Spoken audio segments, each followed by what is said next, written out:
Potek berasap. Potek berasap? Ya.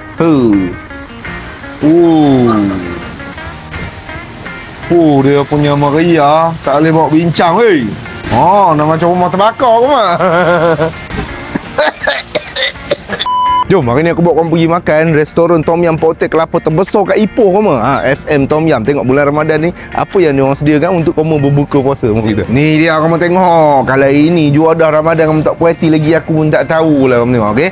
Ni ada steam nanah Lego. Antara steam yang menarik je kamu aku tengok dengan ini colik 7 keturunan kamu, ada 7 jenis satu talam ni kamu. Dengan ada potek berasap dengan Tom Yum Potek ni kamu. Tak kurang juga favourite aku ni coconut shake dengan air kelapa 5 rasa. Steam nanah Lego ni antara ikan siang sedap yang pernah aku makan juga kamu. Sebab apa tau? Dalam dia kamu boleh nampak kuat punya rasa ikan, apa, daun ketumbar tu. Dengan ada rasa masam-masam daripada limau boleh dapat. Dan juga dia punya manis datang daripada nanah. Ada light-light punya rasa wangi nanah tu. Yang paling penting ikan dia fresh gila. Cukup manis punya ikan dia tu.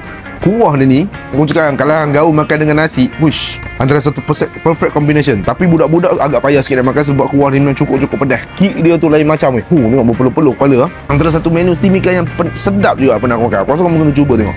Mantap weh. Ini antara colik yang paling meriah sekali aku pernah makan, kamu cakap. Puas hati. Dalam dia ada 6 jenis kuah yang bagi jadi pilihan kat sini. Antara yang aku paling suka kuah buah rojak ni. Memang boleh katakan dia ada ala-ala manis-manis dengan rasa wangi belacan dalam tu. Dengan ada kuah manis kat sini sesuai untuk budak-budak makan. Dan juga dia ada kuah ala-ala Thai ni, tapi dia tak terlampau masam sangat. Dia ada ala-ala manis juga dan sedikit-sedikit punya masam. Dan juga ada kat sini kuah ni cili hijau kisau ni kamu. Dengan masam pedas, kicknya pun ada.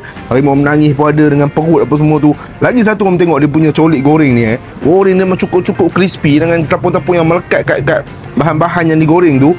Melekat betul. Lagi satu tepung dia pun ada rasa macam aroma wangi rasa rempah-rempah pada kamu tengok dalam. Dengan kerapu dia ni dalam dia.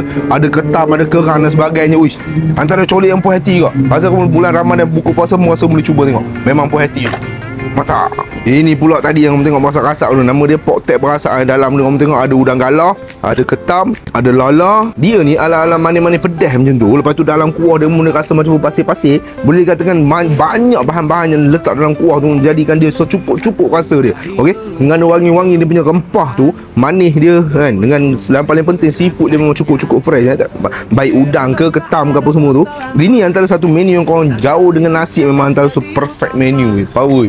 Ini dah tentunya killer menu kat FM Tom Yum ni kamu. Potek kelapa kamu. Tengok. Dalam dia ketam ada, ikan siakap seekor dengan macam-macam lagi bahan ada dalam tu. Lala udang mesti dah ada dalam ni. Lepas tu dia punya udang galah, lala, sotong isi kelapa dan sebagainya dalam dia. Bukan orang kata letak macam tu. Dia memang betul-betul ada masak. Orang tengok nampak empuk ikan siakap tadi tu. Segala-gala manis seafood semua masuk dalam sup dia. Yang paling penting sekali, dia punya rasa wangi santan kelapa, isi kelapa punya manis, punya wangi pun masuk sekali dalam sup tu. Dengan ada light-light punya rasa daun kesum dalam tu. Boleh katakan Tom Yum ni antara sedap juga yang pernah aku makan. Lagi satu dia tak terlampau pedas sangat. Aku rasa ini budak-budak pun boleh terima juga ni. Sebab dia light-light je pedas dia. Cukup dia punya lemak, cukup dia punya manis, cukup dia punya wangi, cukup dia punya aroma tu. Yang paling penting gaul dengan nasi. Terangkat kamu. Okey, dah selesai makan kat FM Tom Yum ni. Memang puas hati makan makanan dan semua. Sekarang ni aku nak temu kamu sikit. Dari mana datangnya dan siapa chef dia. Okey, Dik, boleh recommend sikit. Apa nama? Nama Hadi. Hadi Okey, FM Tom Yum berapa lama kat Ipoh? Kat sini dah 11 tahun dah. 11 tahun dah. Kat sini baru lagi lah, baru 5 tahun. Kita dah lama dah buka kedai ni. Kita baru ubah 5 tahun dah. Baru renovate 5 tahun dah. Kita makan tadi semua seafood apa Tom Yum apa semua tu memang dari Kelantan ke apa semua? Ya, betul. Ini memang makanan Tom Yum ni memang autentik daripada Thailand punya. Daripada Thailand punya dengan colek-colek pun semua memang daripada sana ke? Tepi dah lama dah kita ambil dari Thailand. Sebab tu kita cakap makan banyak kedai Tom Yum kita makan kat Ipoh ni memang jarang-jarang dapat rasa yang autentik macam ni. Memang best, sedap, fresh. Seafood everything memang best gila. Okey. Jadi sekarang nak bulan Ramadan ni apa yang special ada? Yang specialnya sekarang kita ada kempen makan dan menang dekat FM Tom Yum House. Korang spend RM1 je, korang dapat peluang menang RM5,000 dekat FM Tom Yum House. Kempen ni bermula pada 18 bulan Februari sampai 25 April. Kira tak ada minimum spend lah? Tak ada minimum spend. Okey. RM1. Dan yang best je, siapa yang datang booking kat FM Tom Yum House, korang akan dapat 10% diskaun. Jadi korang bulan Ramadan ni pun tunggu lagi. Bagi aku sini memang antara kedai tom yum yang best kat Ipoh ni kamu. Korang kena datang try. Jadi korang datang try tengok, okey? Pak Wigo gila je handai kamu. Dah satu lagi waktu operasi. Operasi hour kita untuk bulan puasa ni pada pukul 4 petang sampai 1 pagi. Oh. Kita injak sejam. Okey, Yep. mantap.